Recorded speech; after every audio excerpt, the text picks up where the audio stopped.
മുന്നിലത്തെ video cut ചെയ്തു വഹാബികൾ, അതിന് ശേഷമുള്ള വീഡിയോകളും വഹാബികൾ യുക്തിവാദികൾ കട്ട് ചെയ്തിട്ടാണ് റിയാക്ട് ചെയ്തത്. ഞങ്ങളൊക്കെ നല്ല അന്തസ്സിലുള്ള മുസ്ലിങ്ങളുടെയാണോ, അന്തസ്സിലുള്ള മുസ്ലിങ്ങളുടെയാണ്. അന്റെ ഈ നാടകങ്ങളൊന്നും കേരളത്തിൽ വില പോകൂല എന്ന് കണ്ടപ്പോ ഈ നോർത്ത് ഇന്ത്യ വെച്ച് പിടിച്ചു. നമസ്കാരം. യൂട്യൂബ് ജിയുടെ ന്യായീകരണ വീഡിയോ വന്നിട്ടുണ്ട്. ന്യായീകരണ വീഡിയോയിൽ കുറച്ച് കാര്യങ്ങളൊക്കെ പറയുന്നുണ്ട്. നമുക്ക് എന്തായാലും അതൊക്കെ ഒന്ന് കേൾക്കുക. അതൊക്കെ ഒന്ന് കേട്ടിട്ട് വളരെ വെടിപ്പായിട്ട് നമുക്ക് കുറച്ച് മറുപടി കാര്യങ്ങളൊക്കെ പറയാം. എന്തായാലും വിമർശിക്കുന്ന ആളുകൾ ഇത്ര നല്ല ആളുകളാണ് അല്ലേ? എന്തായാലും ഡയലോഗൊക്കെ ഭയങ്കര ഇഷ്ടപ്പെട്ടിട്ടുണ്ട് കേട്ടോ. ഈ പറഞ്ഞ ഡയലോഗുകൾ ഉണ്ടല്ലോ, ആ ഡയലോഗ് കൊണ്ടൊന്നും ഇനി കേരളത്തിൽ എൻ്റെ ഉടായ്പും തട്ടിപ്പും നടക്കൂല. എന്തായാലും നമുക്കത് കേട്ട് നോക്കാം. കേട്ടിട്ട് ഓരോന്നിനായിട്ട് വെടിപ്പായിട്ട് നമുക്ക് മറുപടി പറയാം. അതാണ് ബെറ്റർ. എന്തായാലും കേട്ട് നോക്കി. ഇന്നലെ ഒരു ഫോണിന്റെ വീഡിയോ വന്നിട്ടുണ്ടായിരുന്നു. ഓരോ വീഡിയോ വരും എന്റെ പുറകെ തന്നെ ആളുകളുണ്ട്. ഇന്നലത്തെ വിവാദം സത്യത്തിൽ മനസ്സിലാക്കുന്നവർക്ക് മനസ്സിലാക്കാം, അല്ലാത്തവർക്ക് തെറി വിളിച്ച് കണ്ടു പോകാം. അതിന് മുമ്പ് ഞാനൊരു കാര്യം പറയട്ടെ. ഞാനൊരു BJP കാരനല്ല. നിങ്ങൾ എന്നെ BJP കാരാക്കാൻ ശ്രമിക്കുന്നുണ്ടെങ്കിൽ അത് നിങ്ങളും റബ്ബുമായിട്ടായിക്കോളി. ഷാബേ, അത് ഇന്നലെ മിഞ്ഞാന്ന് ഇറങ്ങിയ വീഡിയോ ഒന്നല്ലല്ലോ. കേരളത്തിൽ ഇന്നലെ മിഞ്ഞാന്നൊക്കെയാണ് ആ വീഡിയോ എത്തിയത്. ഓക്കെ, സമ്മതിച്ചു. 6 ദിവസം മുന്നേ നടന്ന പരിപാടി അല്ല അത്. പിന്നെ ഇജ്ജ് BJP കാരനാണോ അല്ലേ എന്നുള്ളത് അതിപ്പോ ഇജ്ജ് പ്രത്യേകിച്ച് പറയുന്നു വേണ്ട. ഇനിയിപ്പോ ആണെങ്കിലും അല്ലെങ്കിലും ഇനിയിപ്പോ BJP കാരനായിക്കോട്ടെ, BJP കാരനോ അല്ല, എന്ത് വെച്ച് ഈ എന്ത് കരുതി? ഈ ഒരു BJP കാരനായപ്പോതിനാണ് എന്നെ വിമർശിക്കുന്നത് കരുതിക്കണോ? എനിക്ക് തെറ്റിപ്പോയി. എന്തായാലും ബാക്കിയാണ് കേൾക്കാം. ഞാൻ എന്റെ അസ്തിത്വം പണയം വെച്ചിട്ട് ആർക്കൊന്നുമില്ല. രാജ്യം ഭരിക്കുന്ന പ്രധാനമന്ത്രിക്ക് നന്ദി പറഞ്ഞു എന്നതിന്റെ പേരിൽ ഒരിക്കലും അല്ലെങ്കിൽ അസ്തിത്വം പണയം വെക്കാനോ ഞാൻ ഉദ്ദേശിച്ചിട്ടില്ല. എന്നെ അങ്ങനെ ഉദ്ദേശിപ്പിക്കാൻ നിങ്ങൾ ആഗ്രഹിക്കുന്നുണ്ടെന്നുണ്ടെങ്കിൽ നിങ്ങളുടെ റബ്ബും നിങ്ങളും തമ്മിലായിട്ടാവും. എന്റെ റബ്ബും ഞാനും തമ്മിലുള്ളത് ഞങ്ങളായിക്കോളാം. രാജ്യം ഭരിക്കുന്ന പ്രധാനമന്ത്രിക്ക് എന്തിന്റെ പേരിലാണ് ഈ നന്ദി പറഞ്ഞത്? ഇല്ലാത്ത ഒരു കഥ ഉണ്ടാക്കിയിട്ടാണ് ഈ നന്ദി പറഞ്ഞിട്ടുള്ളത്. ഈ പറയുന്ന രാജ്യം ഭരിക്കുന്ന പ്രധാനമന്ത്രി എന്റെ പോസ്റ്റിൽ വന്ന് ലൈക്ക് ചെയ്തോ? ലൈക്ക് ചെയ്തിട്ടില്ല. അത് അറിഞ്ഞിട്ട് ഈ അത് തിരുത്താൻ തയ്യാറായോ? അല്ലെങ്കിൽ ജനങ്ങളോട് ഇതിന്റെ അടുത്ത് തെറ്റ് പറ്റിയതാണ്, മാപ്പാക്കണം എന്നുള്ളൊരു മാപ്പപേക്ഷ എന്ത് എവിടെയെങ്കിലും പോസ്റ്റ് ചെയ്തോ? എവിടെയെങ്കിലും ഈ പറഞ്ഞോ? ചെയ്തിട്ടുണ്ടോ? പിന്നെ എന്റെ അസ്തിത്വം പണയം വെച്ചിക്കണല്ലേ എന്നുള്ളതൊക്കെ ഞങ്ങളോട് പറയേണ്ട ആവശ്യമൊന്നുമില്ല. എൻ്റെ അസ്തിത്വം ഈ പണയം വെച്ചിക്കണല്ലേ എന്നുള്ളതൊക്കെ കാണുന്ന ജനങ്ങൾക്ക് ഏകദേശം നല്ലോണം മനസ്സിലാവുന്നുണ്ട്. അപ്പൊ അത് വിടുക, ബാക്കി കൂടി പറയാം. അപ്പോ ഇന്നലത്തെ ആ ഒരു ഫോണിന്റെ വീഡിയോയുടെ സത്യാവസ്ഥ എന്താണെന്ന് പറഞ്ഞാൽ, ആ പരിപാടിയിലേക്ക് ആളുകളെ വയസ്സായ ഹസ്രത്തിന് ഉസ്താദിനെ പോലും ഉന്തിയിട്ട് സ്റ്റേജിലേക്ക് ഓടി വന്നൊരു പയ്യനായിരുന്നു അത്. അതിന്റെ മുന്നിലത്തെ വീഡിയോ കട്ട് ചെയ്തു വഹാബികൾ, അതിന് ശേഷമുള്ള വീഡിയോകളും വഹാബികൾ യുക്തിവാദികൾ കട്ട് ചെയ്തിട്ടാണ് റിയാക്ട് ചെയ്തത്. അടിപൊളി. ആരാണ് കട്ട് ചെയ്തത്? ആരാണ് കട്ട് ചെയ്താണ് പ്രചരിപ്പിച്ചത്? വഹാബികളും യുക്തിവാദികളോ? ഞങ്ങളൊക്കെ വഹാബികളാണ് യുക്തിവാദികളാണെന്ന് ഈയാ തീരുമാനിക്കുന്നത് ആണോ? ഈ മാത്രമാണ് അപ്പോൾ നല്ല ഈമാനുള്ള മുസ്ലിം ആയിട്ടുള്ള വ്യക്തി ആണോ ഷാബേ?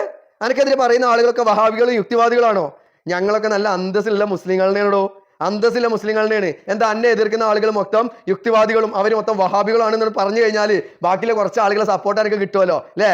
അല്ല, ഞാൻ 6-7 ദിവസമായില്ല ഈ പ്രശ്നം കഴിഞ്ഞിട്ട്. എന്നിട്ട് ആ ചെക്കനെ ഉന്തിട്ടതും തള്ളിയിട്ടതൊന്നും ഈ ഇതവരെ എൻ്റെ വീഡിയോയിൽ എവിടെയും കാണിച്ചില്ലല്ലോ. അതിന്റെ വീഡിയോ ഒന്നും എനിക്ക് ഇവിടുന്ന് കിട്ടിയില്ലേ? ഞങ്ങളൊക്കെ അത് കട്ട് ചെയ്ത് പ്രചരിപ്പിച്ചു നോക്കേ. പൊന്നാര ഷിഹാബേ, അസ്സബ്റു നിസ്ഫുൽ ഈമാൻ എന്ന് പറഞ്ഞിരിക്കുന്നത്.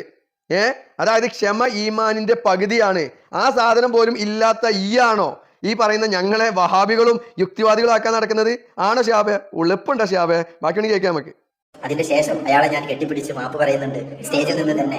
അതും വന്നില്ല. അതിന് മുന്നേ ഓടി വന്ന് അഗ്രസീവ് ആയിട്ടുള്ള ഒരു ട്രൈബൽസിന്റെ ആദിവാസി ഏരിയ, ബംഗ്ലാദേശിലാണ് സംഭവം, ബംഗ്ലാദേശിന്റെ ബോർഡറിലാണ് സംഭവം, ബംഗ്ലാദേശിന്റെ 1 കിലോമീറ്റർ അടുത്തുള്ള സംഭവമാണത്. ട്രൈബൽസ് ഏരിയ, ആദിവാസി ഏരിയ, മുസ്ലിം ആദിവാസി ഏരിയ. അവിടെ അഗ്രസീവ് ആയിട്ടുള്ള ജനങ്ങൾ, അറിവ് വളരെ കുറവുള്ള ആളുകൾ. അല്ല ഷിഹാബേ, ഞാൻ ഒരു കാര്യം ചോദിക്കട്ടെ? ഞാൻ എൻ്റെ കരനെക്കുറ്റി അടക്കിയിട്ട് 4 എണ്ണം തന്നിട്ട് എൻ്റെ ജനങ്ങളുടെ ഇടയിൽ മൊത്തം മാനം കെടുത്തിയിട്ട് ആ വീഡിയോ ആണ് പബ്ലിഷ് ചെയ്തിട്ട് പിന്നെ ഞാൻ എന്നോട് കുറച്ച് മാപ്പ് പറഞ്ഞതുകൊണ്ട് വല്ല കാര്യമുണ്ടോ ചങ്ങായി? ഉണ്ടോ? ഈ ആ ചെയ്ത പ്രവൃത്തി ഇപ്പോഴും ഈ ന്യായീകരിക്കാണല്ലോ. ഈ ചെയ്ത ഒരു തെറ്റല്ലേ? ആ ഒരു ചെക്കനെ ആ ഒരു എന്താ പറയാ ആളുകളുടെ മുന്നിൽ വെച്ചിട്ട് അപമാനിച്ചിക്കല്ലേ? ഇനിയിപ്പോൾ അത്രയൊക്കെ ആളുകളെ തട്ടിയിട്ടിട്ട് അയാൾ എൻ്റെ അടുത്തേക്ക് വീഡിയോ എടുക്കാൻ വന്നു, അല്ലെങ്കിൽ ഒരു സെൽഫി എടുക്കാൻ വന്നു, അത് അനുവദിച്ചു കൊടുത്തു കഴിഞ്ഞാൽ അവിടെ മല ഇടിഞ്ഞ് വീഴാൻ പോകുന്നുണ്ടോ? ഈ എന്നെ പറയുന്നുണ്ട് ഇതിൽ പാവപ്പെട്ട ദരിദ്രമായിട്ടുള്ള ആളുകളാണ് അവിടെ ഉള്ളത്, അതിനനുസരിച്ച് വിദ്യാഭ്യാസം കാര്യങ്ങളുള്ളൂ എന്ന്. അങ്ങനത്തെ ആളുകളാണെന്നുവെച്ചെങ്കിൽ അതിനനുസരിച്ച് ഈ സഹകരിക്കല്ല വേണ്ടത്. അല്ലാതെ അവൻ്റെ കയ്യിൽ നിന്ന് മൊബൈൽ വാങ്ങി വലിച്ചെറിഞ്ഞിട്ട് പിന്നെ അതിന്റെ മുമ്പ് അങ്ങനെ നടന്നു, അതിനുശേഷം ഇങ്ങനെ നടന്നു എന്ന് പറഞ്ഞുകൊണ്ട് ജനങ്ങളെ വിഡ്ഢികളാക്കാണ് വേണ്ടത്. അപ്പൊ ഈ ചെയ്തത് തെറ്റല്ലേ? എന്തായാലും ബാക്കിയാണ്. ഒരാൾ മാത്രം ഉസ്താദുമാരെ കമ്മിറ്റി ഭാരവാഹികൾ തള്ളിയിട്ടുകൊണ്ട് ഓടി വരുന്ന വീഡിയോ നിങ്ങൾക്ക് വരും ദിവസങ്ങളിൽ നിങ്ങൾക്ക് ഒരു പക്ഷേ കാണാൻ സാധിക്കും. അതിനുശേഷം അയാളെ തന്നെ ഞാൻ കെട്ടിപ്പിടിച്ചുകൊണ്ട് ഞാൻ മാപ്പ് ചോദിക്കുന്നുണ്ട്. നിങ്ങൾ അങ്ങനെ ചെയ്യാൻ പാടില്ല, അവരെ ബഹുമാനിക്കണം, ഞാൻ ചെയ്തത് തെറ്റ്, എന്നോട് പൊരുത്തപ്പെടണം എന്ന് പറഞ്ഞ് ആ മൊബൈൽ കൊടുത്തിട്ട് മൊബൈലിൽ എന്തെങ്കിലും പറ്റിക്കണം നോക്കിയിട്ട് മാപ്പ് പറയുന്ന വീഡിയോ ഉണ്ട്. അതും വരില്ല. കാരണം എല്ലാവർക്കും ആവശ്യം തെറ്റുകളും കുറ്റങ്ങളും മാത്രമാണ്. ഞാൻ എന്ത് പറഞ്ഞാലും നിങ്ങളെ മനസ്സിൽ കയറൂല. ഷിഹാബേ, തെറ്റ് കണ്ടാ തെറ്റ് തന്നെ പറയും.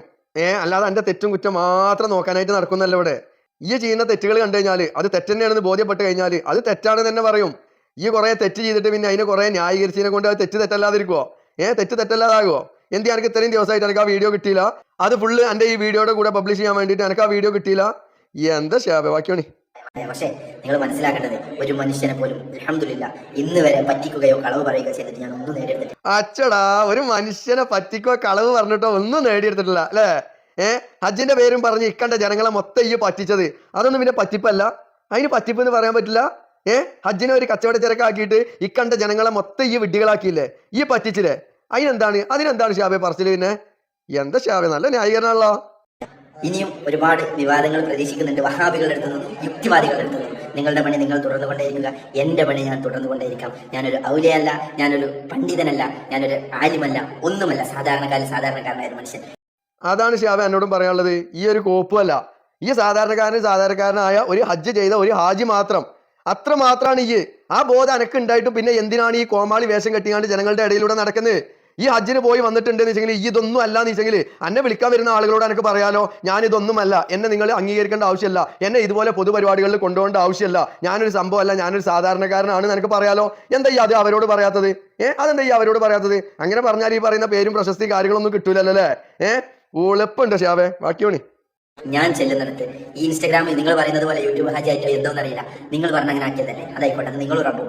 അതുകൊണ്ട് കുറച്ച് ആളുകൾ കൂടുന്നുണ്ട്, അറിവില്ലാത്ത ഒന്നുമില്ലാത്ത ഭക്ഷണം പോലും കഴിക്കാത്ത ആളുകളിലേക്ക് അന്നം എത്തിക്കാൻ കഴിയുന്നുണ്ട്. ഒരാളെ കയ്യിൽ നിന്ന് 1 രൂപ പിരിച്ചിട്ടല്ല, എൻ്റെ സമ്പത്ത് കൊണ്ട്, എൻ്റെ പൈസ കൊണ്ട്, എന്നെ സ്നേഹിക്കുന്ന ആളുകൾ എനിക്ക് തരുന്ന ആ ഒരു ചെറിയ തുച്ഛമായ പൈസ ഞാൻ അവർക്ക് വേണ്ടി ചിലവഴിക്കുന്നത്.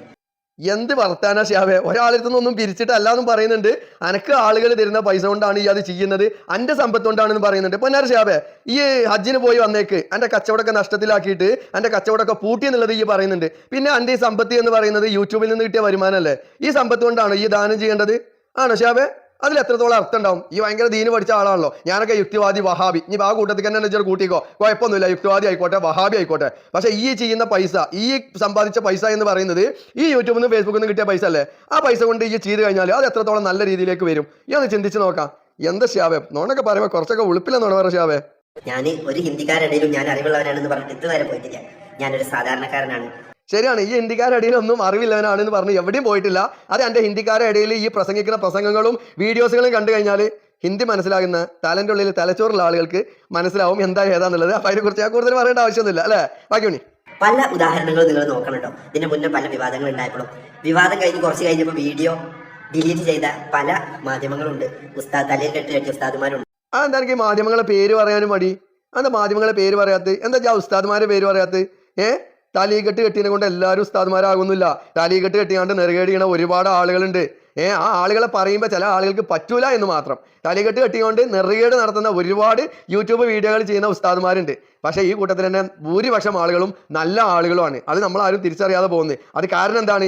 ഈ യൂട്യൂബിൽ വന്നിട്ട് വീഡിയോ ചെയ്ത് കണ്ട് ഉഡായിപ്പ് കാണിക്കുന്ന തലികെട്ടുകാർ കാരണം നല്ല ഉസ്താദ്മാർക്ക് പോലും പേരുദോഷമാണ്. നിന്നെ പോലെ ഉഡായിപ്പ് കാണിക്കുന്ന ആളുകൾ കാരണം ഹജ്ജ് ചെയ്ത ഹാജിമാർക്ക് പോലും പേരുദോഷമാണെന്ന് പറയുന്നില്ലേ? അതേപോലെ തന്നെയാണ് ഈ പറയുന്ന തലികെട്ടുകാരുടെ കാര്യം. എന്തായാലും ബാക്കിയുണ്ട്. എന്നോട് ഇപ്പൊ അടുത്തൊരു ദിവസം എന്നോട് ഞാനൊരു കാര്യം പറയട്ടെ. ഇപ്പൊ അടുത്തിനോട് ഒരു ദിവസം നാടകം വരെ എന്നെ കുറിച്ച് തെറ്റായ രീതിയിൽ അവതരിപ്പിച്ച ഒരാൾ ഫോൺ വിളിച്ചിട്ട് മാപ്പ് ചോദിച്ച് പൊരുത്തപ്പെടണട്ടോ എന്ന് പറഞ്ഞിട്ടുണ്ടായിരുന്നു. നിങ്ങളൊക്കെ അറിയുന്നതാണ്, അയാൾക്കറിയാം, അയാളത് കേൾക്കുന്നുണ്ടാവും. അതാണ് അവസ്ഥ. വീഡിയോക്ക് വേണ്ടിയിട്ടാണ് ഇവരൊക്കെ ചെയ്യുന്നത്. അപ്പൊ ഈ പിന്നെ ഈ ഹജ്ജിന് പോയപ്പോ ചെയ്തിരുന്നതൊക്കെ എന്തിനാണ്? വീഡിയോക്ക് വേണ്ടിയിട്ട് തന്നെയല്ലേ? ഈ വീഡിയോ എടുത്തുകൊണ്ട് തന്നെയല്ലേ യൂട്യൂബിൽ പോസ്റ്റ് ചെയ്തിരുന്നത്? അപ്പൊ അതെനിക്ക് വീഡിയോക്ക് വേണ്ടിയിട്ടായിരുന്നില്ലേ? വരുമാനത്തിന് വേണ്ടിയിട്ടായിരുന്നില്ലേ? റീച്ചിന് വേണ്ടിയിട്ടായിരുന്നില്ലേ? മറ്റുള്ളവർ ചെയ്യുമ്പോൾ മാത്രം ഇത് വീഡിയോക്കും വരുമാനത്തിനും റീച്ചിനും. അപ്പൊ ഈ ചെയ്തിരുന്നതൊക്കെ എന്താണ് ഷാബ്? അതൊക്കെ പിന്നെ മറ്റേ ചക്കക്കുരി എനിക്ക് കിട്ടിയത്? ചക്കക്കുരി എനിക്ക് ആരെങ്കിലും തന്നിരുന്നത്? എനിക്ക് ചക്കക്കുരി കിട്ടാൻ വേണ്ടിയിട്ട് അങ്ങനെയൊക്കെ വീഡിയോ ചെയ്തിരുന്നത്? അപ്പൊ ഈ ചെയ്ത മാത്രം നല്ല കാര്യം, ബാക്കിയുള്ളവർ ചെയ്ത ഭയങ്കര മോശക്കാര്, ഒരു യുക്തിവാദികൾ, ഒരു വഹാബികൾ അല്ലേ? അങ്ങനെ ന്യായീകരണം. നിങ്ങൾ ഉദ്ദേശിക്കുന്നത് പോലെ, നിങ്ങൾ ധരിച്ചു വെച്ചതുപോലെ ഒരു ഹിന്ദിക്കാരുടെ ഇടയിൽ ഞാൻ ചെന്നിട്ട് ഞാൻ മഹാനാണെന്നോ ഔലിയാണെന്നോ ഞാൻ പറയുന്നില്ല. അവരുടെ കയ്യിൽ നിന്ന് 1 രൂപ പോലും ഞാൻ മേടിക്കുന്നില്ല. നിങ്ങൾ ശ്രദ്ധിക്കണം, നിങ്ങൾ കേൾക്കണം. നിങ്ങൾക്ക് എന്ത് പറഞ്ഞിട്ട് നിങ്ങൾ വീഡിയോ ചെയ്തോളി, എന്ത് പറഞ്ഞിട്ട് നിങ്ങൾ പൈസ ഉണ്ടാക്കിക്കോളി. പക്ഷേ സത്യം മനസ്സിലാവും, ഒരു കാലത്ത് ഒരു ദിവസം ഒരു പൈസ ഉണ്ടാക്കാനോ ഒരു സാമ്പത്തിക നേട്ടത്തിനോ ഒരു കാര്യത്തിനും വേണ്ടിയിട്ട് ഞാൻ ഹജ്ജിന് നടന്നു പോയിട്ടില്ല. ഇങ്ങനത്തെ സാമ്പത്തിക ലാഭം പ്രതീക്ഷിച്ചുകൊണ്ട് അള്ളാഹുവിന്റെ വജഹല്ലാതെ ഞാൻ വേറെ ഒന്നും ഉദ്ദേശിച്ചിട്ടില്ല. അസ്സലാമു അലൈക്കും വറഹ്മത്തുള്ളാഹി. എല്ലാവരുടെ സ്നേഹം. വലൈക്കും അസ്സലാം വറഹ്മത്തുള്ളാഹി വബറകാത്ത്. ഈ ഒരു സാമ്പത്തിക നേട്ടത്തിനും ഒരു എന്താ പറയാ പേരിനും പ്രശസ്തിക്കും ഒന്നിനല്ലാന്ന് വെച്ചെങ്കിൽ ഞാൻ എന്നെ വെല്ലുവിളിക്കുകയാണ്. ഈ ഹാജി ആയിട്ട് നിന്ന ഒരു വ്യക്തിയാണെന്ന് വെച്ചെങ്കിൽ, ഹജ്ജ് ചെയ്ത ഒരു വ്യക്തിയാണെന്ന് വെച്ചെങ്കിൽ, മറ്റു ദീനീപരമായ കാര്യങ്ങളൊക്കെ ചെയ്തുകൊണ്ട് ഒരു ഹാജിയരായിട്ട് അനക്ക് ഒന്ന് ഒതുങ്ങി കൂടാൻ കഴിയോ? അത് കഴിയോ? അതെന്താ ചെയ്യാത്തത്? കാരണം കുറെ ആളുകൾ നമ്മളൊക്കെ അറിവിൽ ഹജ്ജ് ചെയ്ത ആളുകളുണ്ട്. ഈ ആളുകളൊന്നും ഇതുപോലെ എന്ത് ചെയ്യണില്ല, മറ്റുള്ള ആളുകളുടെ മുന്നിൽ പോയിട്ട് ഞാൻ വലിയവനാണ്, ഞാൻ അങ്ങനെ ചെയ്തു ഇങ്ങനെ ചെയ്തു, നടന്ന് ഹജ്ജിന് പോയി, അല്ലെങ്കിൽ അങ്ങനെ കുറെ എന്താ പറയാ ബുദ്ധിമുട്ടുകൾ സഹിച്ചിട്ടാണ് ഹജ്ജ് ചെയ്തതെന്നൊന്നും പറഞ്ഞുകൊണ്ട് ആരും വരുന്നില്ലല്ലോ ഷാബെ. അതെന്താ വരാത്തത്? ഷാബെ, എൻ്റെ ഉദ്ദേശം ഇത്ര മാത്രമേ ഉള്ളൂ. അത് ഈ എത്ര പറഞ്ഞു കഴിഞ്ഞാലും തലച്ചോറുള്ള ആളുകൾക്ക് മനസ്സിലാവും. എന്തെന്നറിയോ? എൻ്റെ ഉദ്ദേശം ഈ പറയുന്ന യൂട്യൂബിലെ വരുമാനവും അതുപോലെ തന്നെ അതിൽ നിന്ന് കിട്ടുന്ന പേരും പ്രശസ്തിയും അത് തന്നെയായിരുന്നു എൻ്റെ ആവശ്യം. എൻ്റെ ഈ നാടകങ്ങളൊന്നും കേരളത്തിൽ വില പോകില്ല എന്ന് കണ്ടപ്പോൾ ഈ നോർത്ത് ഇന്ത്യ വെച്ച് പിടിച്ചു. അതാണ് ഇപ്പോൾ ഇവിടെ സംഭവിച്ചിട്ടുള്ളത്. പക്ഷെ നോർത്ത് ഇന്ത്യയിലല്ല, ലോകത്തിന്റെ ഏത് കോണിൽ പോയി ഈ കളിച്ചു കഴിഞ്ഞാലും എൻ്റെ ഈ ഉടായ്പകളൊക്കെ സോഷ്യൽ മീഡിയയിലൂടെ പുറത്തു വരും എന്നുള്ള കാര്യം ഈ മനസ്സിലാക്കിയില്ല. അതാണ് എൻ്റെ അടുത്ത് പറ്റിയ ഏറ്റവും വലിയ തെറ്റ്. ഇതുപോലെ എൻ്റെ ഉടായ്പകൾ പൊളിച്ചടുക്കുക തന്നെ ചെയ്യും. അതിൽ ഒരു സംശയം കരുതണ്ട. അതിന് ഇനി വഹാബിന്നോ യുക്തിവാദിന്നോ അല്ലെങ്കിൽ ഇനി മുസ്ലിം തന്നെ അല്ല എന്ന് പറഞ്ഞു കഴിഞ്ഞാലും എൻ്റെ ഒന്നും സർട്ടിഫിക്കറ്റ് കിട്ടിയിട്ടല്ല ഞങ്ങൾ ആരും മതത്തിൽ വിശ്വസിച്ച് നിൽക്കുന്നത്. ഞങ്ങളൊക്കെ യഥാർത്ഥ മതവിശ്വാസികൾ തന്നെയാണ്. അപ്പൊ ഞങ്ങളൊക്കെ വിശ്വസിക്കുന്ന മതത്തിൽ വിശ്വസിച്ച് നിൽക്കാനേ എൻ്റെ ഒന്നും ഒരു ഔദാര്യം ആവശ്യമല്ല കേട്ടോ. അത്ര മാത്രമേ എന്നോട് പറയാനുള്ളൂ. അപ്പൊ എന്തായാലും എൻ്റെ ഉടായ്പകൾ ഈ തുടർന്നുകൊണ്ടിരിക്കുക, പൊളിച്ചടുക്കി കയ്യിൽ തന്നുകൊണ്ടേ ഇരിക്കും എന്ന് മാത്രമാണ് എന്നോട് പറയാനുള്ളത്. അപ്പൊ എന്തായാലും അടുത്ത ഉടായ്പുമായിട്ട് വരാമ്പോൾ നമുക്ക് വീണ്ടും കാണാം എന്ന് മാത്രം പറഞ്ഞുകൊണ്ട് നിർത്തുന്നു. അപ്പൊ നമുക്ക് വീണ്ടും കാണാം അടുത്തൊരു വീഡിയോയിൽ മറ്റൊരു വിഷയമായിട്ട്. ബൈ.